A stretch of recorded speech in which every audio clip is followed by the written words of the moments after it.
Merci d'avoir choisi votre chaîne YouTube, très chers téléspectateurs, pour être informés. D'abord, les plans sommaires.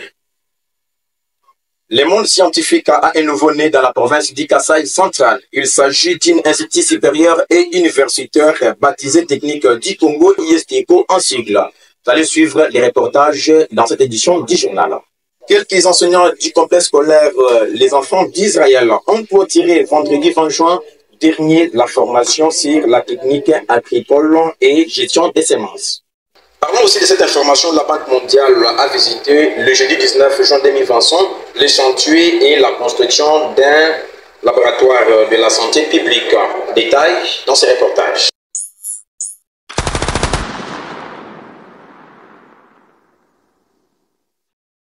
Les enseignants du complexe scolaire Les Enfants d'Israël ont clôturé vendredi 20 juin dernier la formation sur la technique agricole et gestion des semences. Quelques enseignants du complexe scolaire Les Enfants d'Israël, y compris leurs promoteurs, ont bénéficié d'une formation sur la technique agricole et la gestion des semences. C'était le vendredi 20 juin 2025. L'objectif de cette formation était centré sur la variété des semences, technique d'implantation et calcul des semences par champ. Au cours de la dite formation, les formés ont appris comment calculer les semences par champ, mais aussi la prise des dimensions d'un champ. À l'issue de cette formation, quelques participants se sont exprimés. Nous venons de bénéficier d'une formation très capitale avec le service national des semences.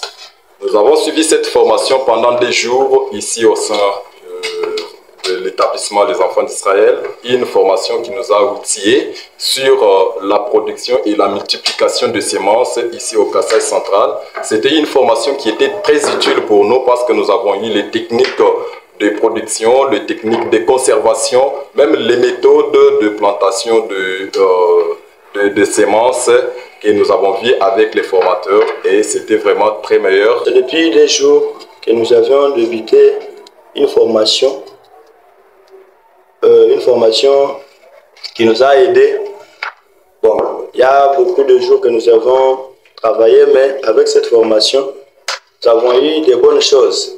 Comme agronome multiplicateur, nous sommes formés de bien gérer les semences, de bien garder les semences et les endroits même où nous pouvons cultiver nos semences.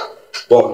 Pour sa part, orateur principal, invité dans cette formation de grande envergure, a invité aux participants de mettre en pratique toutes les matures vies durant cette formation. Et il s'est dit l'homme le plus heureux pour avoir participé ensemble avec les enseignants du dit complexe scolaire et échanger sur les différentes thématiques. Pour être admise à œuvrer comme agri-multiplicateur, les structures doivent passer par une formation.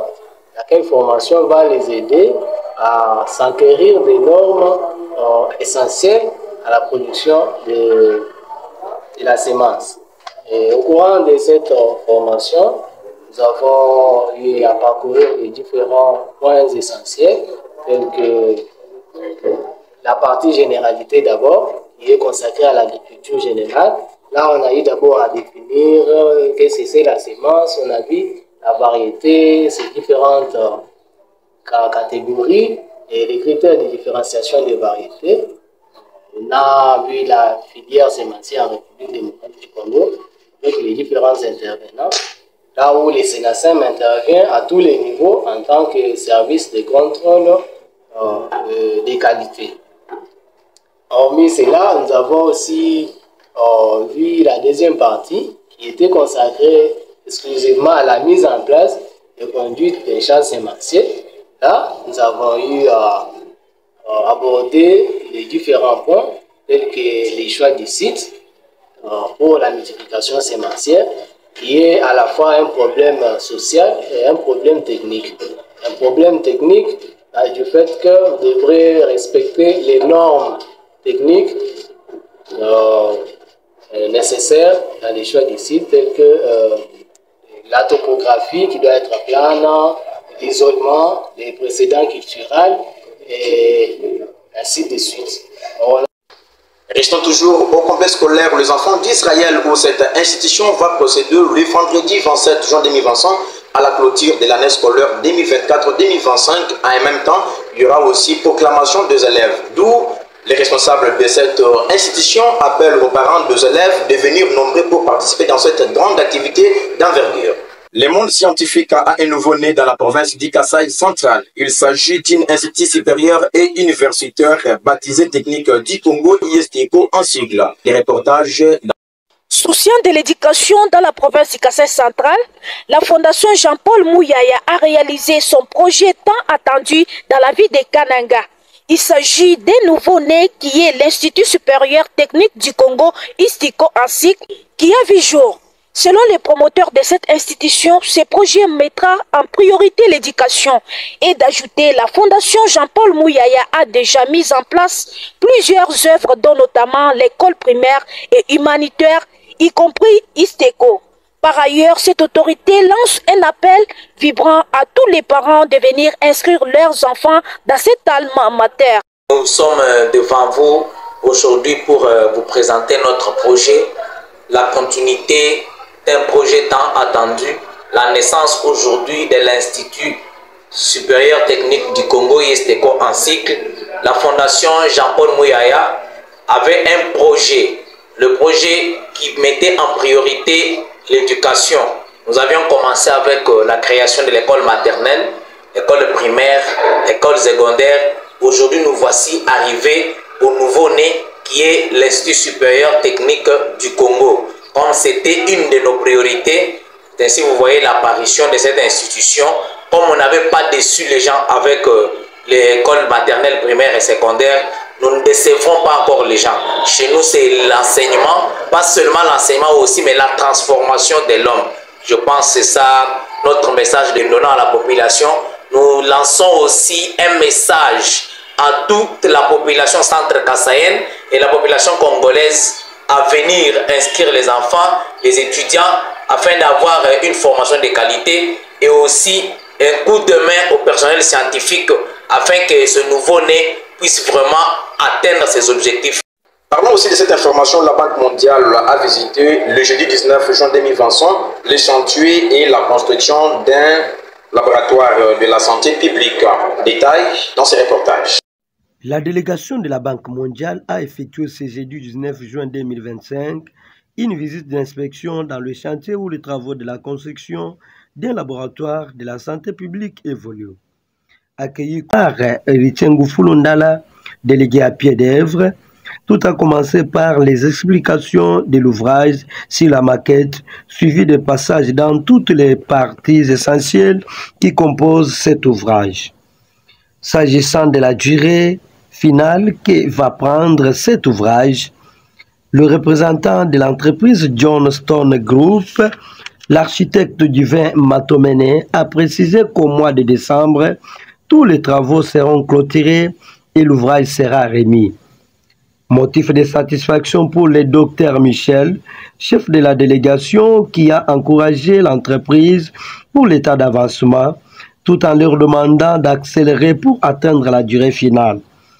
Notons que la présence des ouvriers femmes était encouragée par la délégation de la Banque mondiale, mais ils ont demandé que l'entreprise recrute d'autres femmes pour encourager la masculinité positive. À l'issue de cette visite, le chef de la délégation, Dr Michel, s'est adressé à la presse. Ces ouvrages, la première phase avec le projet RDC4, on en a lancé 6, ma mémoire est bonne. On a Bounia, on a Mbandaka, on a Bandungouville, on a évidemment le Kasaï central, on a Kisangani, je pense 5, mais on va encore en ajouter d'autres.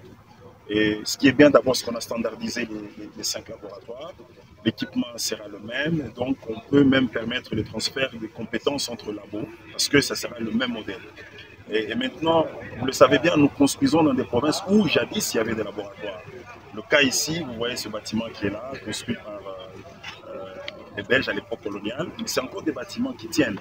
L'idée, c'est de pouvoir rentabiliser aussi cet investissement, soit en bureau, soit en home, pour permettre à ce que ceux qui vont travailler dans ces laboratoires, en termes de recherche, puissent aussi avoir des cadres de travail, salle de réunion, Internet, pourquoi pas le jour. L'initiative avait été discutée en Mandaka, mais nous allons voir aussi comment la province peut amorcer ces discussions avec nous. Mais j'insiste ici sur la question de gouvernance. Beaucoup, et là, je voudrais saluer l'effort de son Excellence, Monsieur le gouverneur de la province de Kassai central, qui ménage beaucoup d'efforts, qui s'investit beaucoup pour que la santé soit une priorité, que la santé soit un vrai secteur de développement.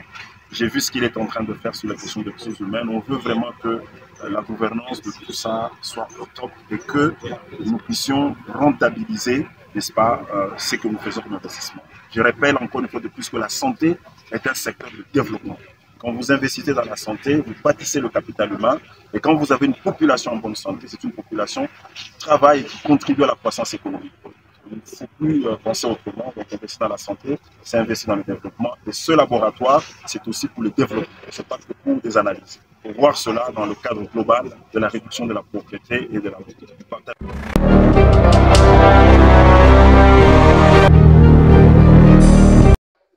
Vous l'avez certainement compris, c'est la fin complète de cette édition du journal sur votre chaîne YouTube InfoLook TV. Une édition du journal qui a connu la présentation de Nade Bakuman Wangoui à la supervision Franck Kamwanga et aussi réalisation et montage Grégoire Titingé. Merci de nous avoir fait confiance. Ne zappez pas car des informations continuent sur votre chaîne InfoLook TV.